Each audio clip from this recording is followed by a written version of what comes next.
Hey guys, what is going on? This is the Club of the Man 1993. I am back up here live again for the 12th edition of this NXT TakeOver Retro Review Series. Of course, I chose to be one of the people not to watch Super Showdown, but if you are watching Super Showdown, hopefully you are enjoying it. I would not want to wish for you guys to, regret watching it, but again, I just didn't want to watch a show that I felt was just blood money and whatnot. So hopefully it's a good show for you guys, and whoever's watching it is enjoying it. But I'm here live. This is going to be kind of brief because I'm actually about to head out the door for an event tonight. So it's not going to be as long of a review. But I am here live to give you my live review, retro review from NXT TakeOver Brooklyn 2, also called NXT TakeOver Back to Brooklyn, which I feel would have been called Back to Brooklyn if they didn't have Brooklyn 3 and 4. This would be called TakeOver Back to Brooklyn. But this is TakeOver Brooklyn 2. Took place on August 20th, 2016 at the Barclays Center in Brooklyn, New York. Overall, let me say this. Of the four, TakeOver Brooklyn specials, technically 5 counting TakeOver New York.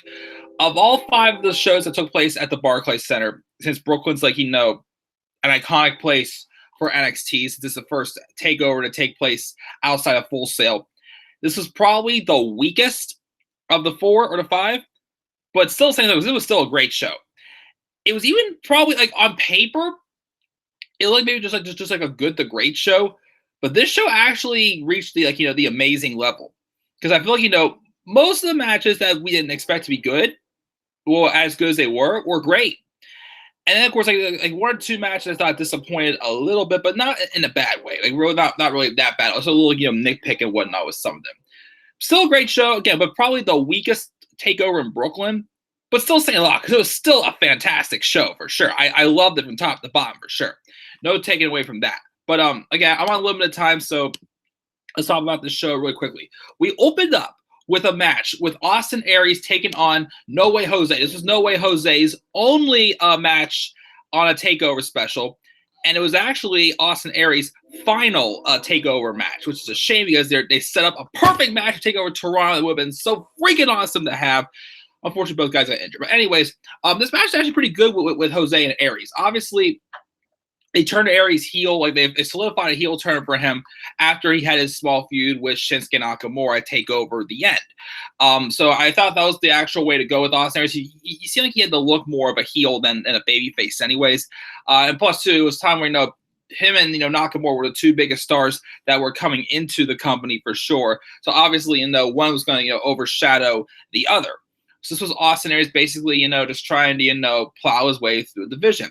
Which again did not happen because Austin Aries, a month or so later during the Dusty Rhodes Tag Team Classic, where he was partnering up with the debuting Roderick Strong, unfortunately he suffered an orbital bone injury. But his match with No Way Jose I thought was actually better than expected. Jose brought a little bit more of an aggression than he would usually have. He's of course, just a party guy. Well, again, this was long before Jose had Kermit the Frog's hair, basically, because he has that stupid green hairdo he has now on the main roster, which again, I don't know why he brought him to the main roster. He was doing nothing in NXT. He was off TV for how many months in NXT, and then he gets brought up to the main roster, and he's been nothing but just in catering ever since. So, all right, whatever. But still a great showing. Austin Aries, though, came away. Again, a match I thought was to be just a match, because I know a lot of people are saying, this match just meant just for an episode of NXT TV or whatnot. But for a pay-per-view match, I thought they did a good job. It was definitely better than I expected. But Aries did get the win, getting Jose to tap out to the last chancery. After the match, he goes to get him to tap out again. We'll put him in the last chancery again. He gets him in there, and out came the recently returning Hideo Itami, who had been out for about 14 months with a double shoulder injury or something like that. He came out and he basically just came out to target Austin Aries, and he of course hit the GTS, the sockless, whatever heck Robbie calls him. He hit the GPS on Aries. Obviously set up for what would have been a fantastic match for TakeOver Toronto. Unfortunately, that match didn't happen because both these guys got injured, and then Aries went up to the main roster on 205 Live, and we know he eventually got released because he didn't want to be just a cruiserweight. But man, it would have been an excellent match to have for TakeOver Toronto. Aries and Itami, man, would have been an excellent, hard-hitting match. But yeah, so Aries gets to win this opening match. The next two matches we had were debuting matches. The first one we had was for the debut of Ember Moon.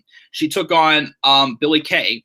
And there's a short little match, just so, not a complete squash because Billie Kay did get in some offenses, of course, before they started, having Billie Kay and Peyton Royce, like right before they started, being, a permanent, duo on live TV.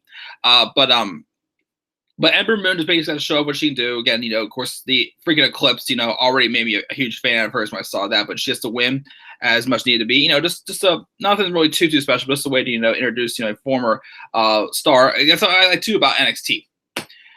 These stars that, well, most of them at least, that have debuted on pay-per-view have been ones that they've really, had big plans for. And they've been able to capitalize. We like one or two didn't work out, but, here and there it happens. But almost all the stars, I gotta say, that debuted at a TakeOver special went on to be big stars, especially Ember Moon with the role she played in about a year or so, which was freaking awesome. Of course, can't we talk about that?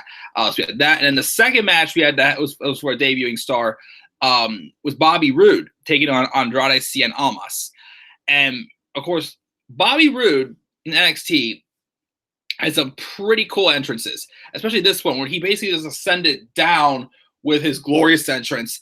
And even though he was the heel in this match, the crowd was so behind him. They made him feel like a megastar right away. And even though, again, Bobby Roode always has had just like a simple, in-ring wrestling style, nothing really too like famous and whatnot. But again, it's his character that really, made him the star he was, that stood out.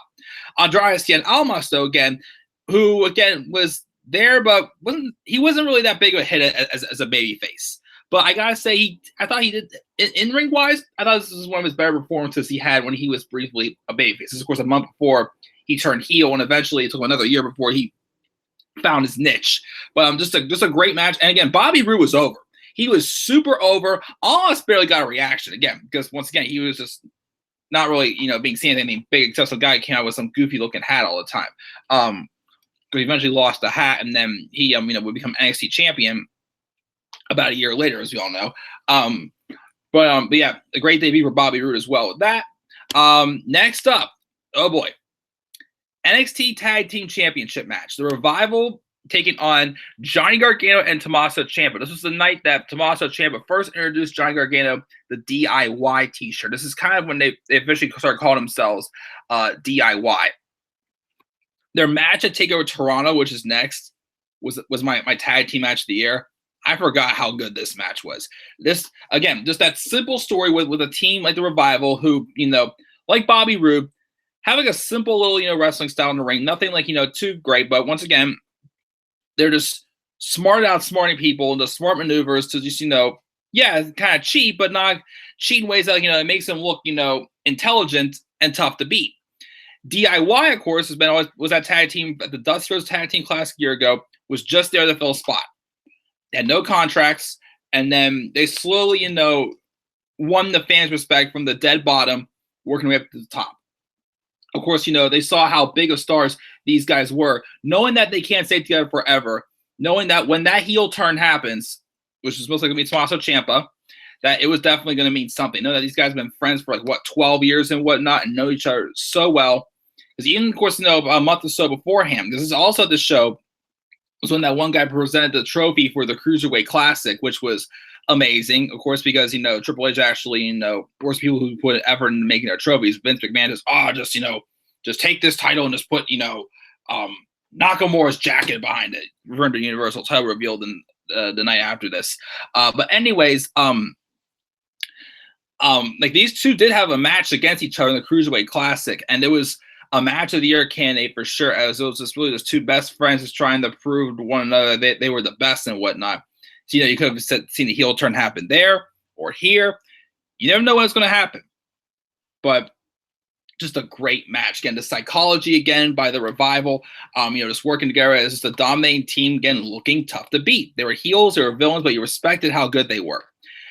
One of my favorite parts of this match was that near fall towards the end, where I think they were trying to hit the Shatter Machine on Tommaso Ciampa. Johnny Gargano, though, hit a super kick on whoever was in front of in front of the other, and since the Shatter Machine failed, Champ did the follow up with like some type of like a rope for like a crazy near fall for sure. There's another fall where they thought versus DIY won the tag titles when they did their their meet in the middle super kick and whatnot that they always did. And then even though the referee counted the 3, he saw that the foot was on the ropes, and of course we thought DIY won, but nope, didn't count. They got Ciampa out of the way, taking him out outside the ring, and then they did like a chop block on Gargano's knee and worked on the knee for a last minute or so, eventually getting Gargano to tap out. So once again, of course, they almost got I think it was Dawson to tap out with that submission maneuver that Ciampa does with the one arm. But again, if you thought this match was good, wait till we talk about the match at TakeOver Toronto. Again, that near fall, especially with that super kick by Gargano as they're trying to hit the Shattering Machine on Ciampa, and Ciampa just falls up like with that rope. That was sick. Like, I completely forgot about that spot until I saw that. But that was that match. The following match after this we got was the NXT Women's Championship match. Asuka taking on Bayley. Now, here's the thing. The build of this match was great. I mean, yes, it's basically, what you do for a second match between two people who already had a match before. It was great. With, Bayley, I mean, obviously, I think they wanted to wait for Bayley's swan song to be in the building where she really made her name for herself, which is going to take over Brooklyn last year. I think they want to save her swan song for here and not take over at the end. Even though, storyline-wise with the theme, I thought this should have been the end at TakeOver the end. But this is the perfect place again for Bayley's swan song. I like how, Bayley was preparing herself more mentally this time because she knew Asuka was tough and she knew she had to, try to play mind games with her to, hey, I'm still a serious threat around here, bitch, basically, as Bayley basically was trying to remind Asuka. And watch this match a second time. I actually liked it a little more the second time than the first time. I still prefer their first match. I do appreciate that, Bayley showed some, aggression and some signs of frustration, showing that, she was more prepared for Asuka this time. Some close near falls. Of course, Asuka did kick out of a Bayley to belly and whatnot. Of course, we had the support of Sasha and Becky outside with Charlotte somewhere else. But of course, since, Charlotte was a heel, feuding with Sasha Banks at the time, they couldn't really sit together because, kayfabe and whatnot. But anyways, the thing that still bothers me about this match is I still feel the finish was a little too soon. Like, based off the end where, Bayley, fixed her hair and, stared down Asuka, I was waiting for maybe, one more close near fall or, one more, one more basically, a Bayley fighting out, trying to fight out the Asuka lock one last time. Like, she's about to pass out like she did at TakeOver Dallas, but doesn't pass out. But instead, she gave that look, and Asuka just chopped her down with 2 kicks, and that was it. So, I feel like, the drama was there to do, one more big near fall before that finish. So, because again, that finish, I felt like could have been just a slight bit better. The match, again, after watching it a second time, I thought it was better than I thought it was the first time I've seen the match. But I still think that finish was a little abrupt. But still a great match. Afterwards, Asuka shows a sign of respect to Bayley. Bayley would then get a standing ovation from the crowd because this was obviously her last match in NXT. She goes out and gives Sasha and Becky a hug. And then even though, she's about to go up the main roster and feud with her, she walks over to the other side where Charlotte was sitting and gives her a hug. Obviously just, friends in real life, obviously, as she was the final of the 4 horsewomen to finish up in NXT. And Bayley took her final bow. And, of course, the following Monday on Raw, she made her main roster debut. Well, she already did at Battleground, but this is her officially full-time stay on the main roster. And then we got our main event. Again, I'm sorry I'm rushing this, but I got to get out of here, guys, in a minute or so. But main event was the anticipated match we began since Shinsuke Nakamura made his debut at TakeOver Dallas, but we have Nakamura taking on Samoa Joe. Good match. These two never really put on the classic, though, we thought they could have. I guess Joe worked on the leg of Nakamura a little too much at the beginning, but it didn't really, Nakamura didn't really, sell off the leg too well throughout the rest of the match. And, I think also this match was just a touch too long. It was like a 21-minute match. I don't think it needed to be 21 minutes, personally. But it got a little more physical towards the end. And then towards the end of the match, Nakamura did kick out of a muscle buster. but then Joe goes for a second muscle buster, but Nakamura counters it. And while Joe's sitting flat on his butt, Nakamura hits a Kinshasa on Joe, but Joe kicked out. But you see Joe holding his jaw, because I think Nakamura did legitimately accidentally break Joe's jaw. But then he sets up for another knee to the back of the head and hits a second Kinshasa on him to get the win. But afterwards, you do see him put up the X, as Samoa Joe Louis did have his jaw broken. But that's set up even more better for the build for the second match. But still, a good match, but these two never really, never really hit out of the ballpark like, Zayn and Zayn and Nakamura did. Or, like Joe and Balor did or something. Like, these were still good matches, but not the best ones, I gotta say. They just didn't really mesh well together in styles. It's like, Nakamura and Rude put on good matches, but not like, because ones that obviously just didn't have good chemistry together. But again, guys, I know it kind of rushed this, but that is my live review on NXT TakeOver Brooklyn 2. Again, I'm sorry, again, I rushed this. I gotta get going like right now, a little bit, hit and stop, and then jump in my car and get going. But guys, I'll give TakeOver Brooklyn 2 an A-. Again, definitely, a lot better than what the match card looked on paper. I thought, not saying it was gonna be a lot better, but I thought it was gonna be like a B or a B+ show. But then after seeing how some of these matches were better than I thought, giving it an A-. Again, the match of the night for sure was the tag title match. The Revival and DIY. The women's match again was good. I just felt that the ending was a little abrupt. Need that one more little near fall. And then Joe Nakamura was good, but I felt this could have been a little bit better. So A- TakeOver Brooklyn 2. Next up will be TakeOver Toronto, guys. So what are your thoughts on TakeOver Brooklyn 2? Your thoughts down in the comment section below. And make sure always to slap a like on my videos. Start contact my channel. Follow me on Twitter at @Dominator93. And I'll see you guys all later. So until then, guys, have a great rest of your day. Peace out, everybody. Oh, and also make sure to check out my WrestleMania Experience documentary as well, found in the description box down below. So guys, have a great rest of your day.